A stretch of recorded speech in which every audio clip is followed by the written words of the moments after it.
Welcome back to my channel. I'm Emily, and today we're going to go through all my August spreads in my reading journal, set up my August stats, and set up my September intro page. Diving right into the spreads, the first spread here is for The Eyes Are the Best Part by Monica Kim, which is a horror book that follows a Chinese-American college girl who becomes increasingly obsessed with her mother's new boyfriend's eyes and blue eyes in general. For the decoration on this page, I pulled out some darker pages. This book has a pretty big focus on food and eating, so the largest page I used has an array of different containers and jars on this brown paper that looks like it has ink spills around the edges. I also pulled out some of my academia-themed tape and scrap paper because the main character in this book is a first-year college student. Also, you may have noticed if you've watched any of my journaling videos before that this page is flipped. The bottom of my reading journal is getting extremely bulky because I almost always was adding my stationery at the bottom since my rating system was at the top. So I decided that for the rest of the year, I'm going to swap the rating system to be at the bottom and the quotes at the top so that I'm mostly adding all my stationery at the top to even out the bulk a bit. For the marker color, I ended up picking a darker reddish pink color to match the cover. I ended up giving this book 4 stars. I really enjoyed the horror elements and the bulk of the story, but I thought the ending was a bit disjointed and didn't really resolve most of the conflicts introduced throughout the rest of the book that weren't directly related to the main antagonist. I also keep track of all my favorite quotes from books in my reading journal, and as you can see by the corner of my book in the video here, and also you'll see full on later in this video, I annotate my physical books pretty heavily, but I haven't really found a great place to share all my favorite quotes, so I've decided I'm going to start sharing them in these journal videos as much as possible where they don't contain spoilers. One of the quotes for this book I don't think I can get away with reading on YouTube, but the other quote is, "How do I explain to her the home I miss isn't a place? It's a time when my life made sense, when things made sense." Moving on to the next page, we have The Luminaries by Susan Dennard, which is a dark fairy tale type YA fantasy book. This book follows a girl who's become somewhat outcast in her society due to her father and enters a series of trials that take place in the haunted forest surrounding her town in order to regain her family's status. Since a lot of this book is focused on the forest, I decided to mostly use any stationery I have that has plants and forest elements in it, but I also really wanted the colors to be pretty warm and brown toned to match the cover of the book. I also took out some of my academia-themed stationery for this one as well, because the main character in this book is pretty obsessed with studying all the creatures that live in the forest and has a journal filled with drawings and notes about all the different creatures. For the header color, I picked this orangey brown color to try and match the cover of the book and tie in those warmer tones again. I ended up giving this book 3 stars. I really enjoyed the characters and I absolutely loved the forest lore, but the world building of the society as a whole was pretty poorly done in my opinion, and I also didn't like how few of the plot elements introduced in this book were wrapped up by the end of the book. I haven't decided yet whether I want to continue this series because I did think the forest lore was super cool and I loved the way the magic was done, and I'm curious to see where the story goes, even though I can see where some plot points are going, but I'm not sure if I'll end up getting too frustrated by how little the world building makes sense in regards to how this society operates in the world at large. Despite my issues with the book, I did have a couple of quotes for this one, and I think I can safely share both of them without spoilers. So the first quote is, "4 years since she has been this close to her best friend, and it's like staring at an illustration. This is both the girl she knew and somehow not her at all." And the other quote I wrote down is, "Just like a good Wednesday, Dad would say, growing exactly where it's told to grow, loyal to a gardener it will never know, except plants, like people, aren't meant to stay in perfect rows." Flipping over to the next page, the next book is When Among Crows by Veronica Roth, which is a Slavic-inspired fantasy novella set in Chicago, following two characters who team up to find the witch Baba Yaga. This book mostly takes place at night and features the characters traveling to several locations that are run by supernatural beings from Slavic folklore. So for stationery, I wanted to pick some stuff that was related to night and some stuff that looked like dark or hidden buildings. The main scrap paper I used is this dark page with ink spill edges that has this really cool floating building that has a bunch of different styled architecture on it. I also used some washi tape that is the night sky and has a bunch of different buildings on it and kind of looks like an older street. And then I also used this washi sticker I have that I came in this pack full of like famous paintings of the Starry Night specifically. For the headers on this one, I decided to pull out my gold paint pen to match the gold sun on the cover to just add a little bit of extra shine. The cover of this book is very metallic and shiny, so I really wanted to bring that out.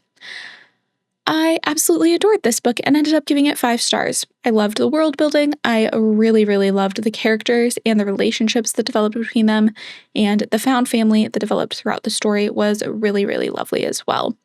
I was especially impressed by this book because it managed to have so much character development and explored so many themes in such a small number of pages. I had many, many quotes I loved in this book, but the 2 I wrote down are, "You only know what I've showed you," Demeter says. That, Nico touches his lips to Demeter's cheek right beside his mouth, is true of everyone all the time. And he doesn't like religious spaces in general. The obsession with wrong and right, purity and pollution, modernity and eternity. It doesn't make sense to him. Finally, the last book in this month is For Gideon the Ninth by Tamsin Muir. If you haven't heard of this book, it is a sci-fi fantasy book about necromancers in space. It also has a kind of a mystery setup where all of the characters are in a deteriorating mansion and trying to gain access to different locked rooms in order to get knowledge about how immortality was achieved by the emperor that they all serve. For the stationery, I selected some paper that I have that has anatomy drawings on it as a base, since a lot of this revolves around necromancy magic. I also added one of these door stickers I have, since so much of this book is centered on finding keys to and unlocking various doors and exploring this mansion all of the characters are confined to. For the headers, I used a gray color and decided to match the font style to the title on the cover of the book to add a little extra pizzazz to the page. I apologize for the little jump in the middle of this one. My phone stopped recording and I didn't notice for the end of putting the stationery on the page along with all of the headers and most of me writing my rating system score and notes. But you still get to see the finished product of everything, so that's what matters. I ended up really enjoying this book and gave it 4.5 stars. I loved the characters and I really loved the way the story unfolded. I also think the world building and magic system in this book are incredible, and I'm so excited to see where the rest of this series goes and how the story continues to unfold. My one teeny tiny complaint about this book was that I thought the pacing in the first half of the book was a bit too slow and it took a little bit too long for the story to really get going, but once I got to the halfway point, I was fully enraptured. And the quote I had to write down for this, it does slightly have like the outline of spoilers. It doesn't have any character names in it or anything, but I just want to give a fair enough warning that if you don't want to hear the quote, there will be a tiny little banner while I read the quote. But the quote is, "I've lived my whole wretched life at your mercy, yours alone, and God knows I deserve to die at your hand. You are my only friend. I am undone without you." All right, moving along. Before I dive fully into the stats, there's 2 books I read in August that won't be in my spreads because I am doing a reread of a series and I'm going to make a full double-page spread for that whole series once I finish that, since I don't need to rate anything, but I'll still be including those books in my stats. I also did DNF 1 book this month, and whenever I DNF a book, I will make a half-page spread for it instead of a full page, and I'll just throw that in whenever I have space. So So since I had an even number of books, I didn't have any extra pages this month. So that is just going to get thrown in my journal whenever I end up DNFing another book or I have a spare page that would be otherwise unused. Okay, with that said, onto my August stats pages. As usual, I'm going to make these match the color and theme of the cover page. For the font, I pretty much made all of the headers just a simple script using my gold paint pen, which is the same as the title font I used for the cover page. The only exception for this was that I did the font of my numerical stats that are in the top left of the first page of the spread. I did those in silver cursive to incorporate silver in, since I used some silver in the cover page and didn't really have anywhere else to incorporate it on this page. For the graphs, I ended up using 5 different paint pens in pastel colors. On the cover page, I used these to make the colorful stars that are in the background of that main piece. And I wanted this page to feel very whimsical like the cover page, but I also really didn't want to do a lot of watercolor again. So I felt like this was a good way to add some of that whimsy in without making both of the pages fully like this guy on the cover page. As usual, with whenever I use paint pens for my graphs, this did take a while and had so much layering and also a lot of pausing the recording and giving the page time to dry a lot so that nothing would smudge. All right, onto my actual stats for the month. I read 6 books in August and DNF'd 1 more.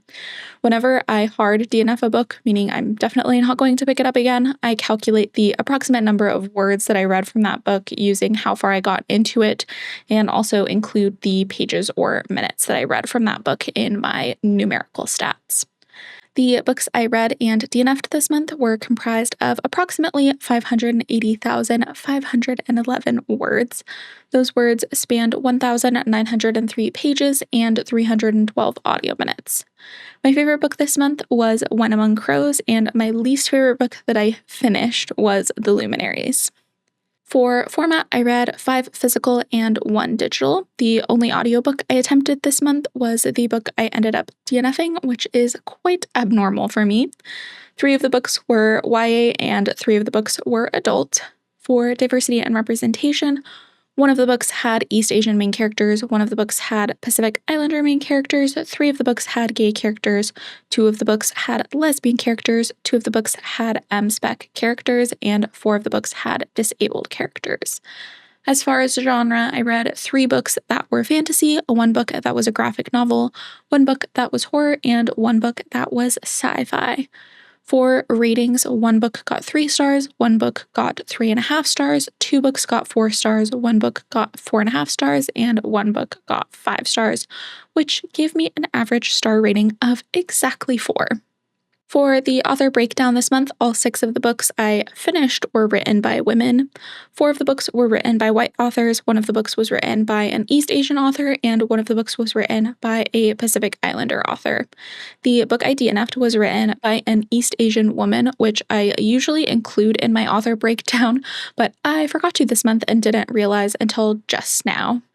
Lastly, let's get that title in there. For the title, I did end up doing a bit of watercolor behind the title and added the stars in like the cover page and kept the same cursive gold font just to fully tie this page back to the cover page. And there you have all of my reading stats for August. Before we move into the September setup, here's a quick flip through of all of my August pages. On to my September intro page, I've been in a very green bug foresty kind of mood. I did dark green insect nails at the end of August for my birthday, and I'm doing a moth-themed planty warm cover page for this month. I am also very lightly theming this cover page off of the Hermit tarot card, which is kind of a thing that I'm doing this year for my reading journal, which is where the light shining out from the star on the moth aspect comes in to represent the lantern on the Hermit card.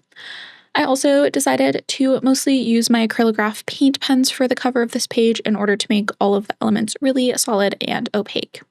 For the moth, I ended up using a lighter leaf green color for the wings, along with a darker forest green for the fluffy area around the body, along with the antennas. I ended up doing the body of the moth as a medium brown. Then I went on to fill in the foliage and plants at the bottom of the oval frame I'm doing my artwork in. For the leaves, I mostly used a navy blue color, and for the mushrooms, I used mostly orange with a little bit of red. I also decided not to outline the foliage so that those elements faded into the background a bit more, as opposed to the moth, which I had to outline in order to get all of the veining of the wings in, but also outlined so that it popped off the page a little bit more, as opposed to the plant elements at the bottom. I really wanted this cover page to be very warm and fall-y and comforting, so I picked a lot of colors that I personally find really comforting throughout the page. I also used a lot of gold last month, especially at the end of the month, so I ended up using mostly silver for all of the metallic aspects of my spread this month. I ended up doing just the kind of tipped moon and the star on the moth and some stars and flecks in the background in silver. I also ended up doing the title in silver, although silver always is a little finicky on camera, so you can't really see it all the time, but I ended up doing the title in a pretty simple, slightly swirly lowercase font. I also added these ripples in the navy color around the moth to really accentuate the moth as the focal point. After all those paint pen elements were dried, I went in with a pretty light medium toned brown Tombow marker just to color in the background, and since I did all the other elements with paint pen, I could color this in pretty messily without worrying about going over any lines or anything, since the Tombow won't show up on top of the paint pen areas. Once everything else in the oval was done, I went in and added a couple of white lines in a circular shape around the star on the moth to add a bit more of an emphasis of the light coming off of the star and give it a little bit more of that illusion. Lastly, moving on to the left-hand side, I kept the setup the same as always with a square for each day, and each day containing 6 lines in order to track when I start and stop all the books I read this month. The only thing I had to do different this month was I added in the last day of August at the beginning of the calendar because there wasn't enough space to add it in at the end of the calendar in August. For the actual date in the header of that box, I ended up using the same blue color I used in the August calendar, but for the rest of the days, I picked out a green that matched the color of the moth for the most part. And there you have my September intro page. I really love how this turned out, and it gave exactly the vibes that I set out for when I created the spread. Thanks for watching, and I'll see you next time.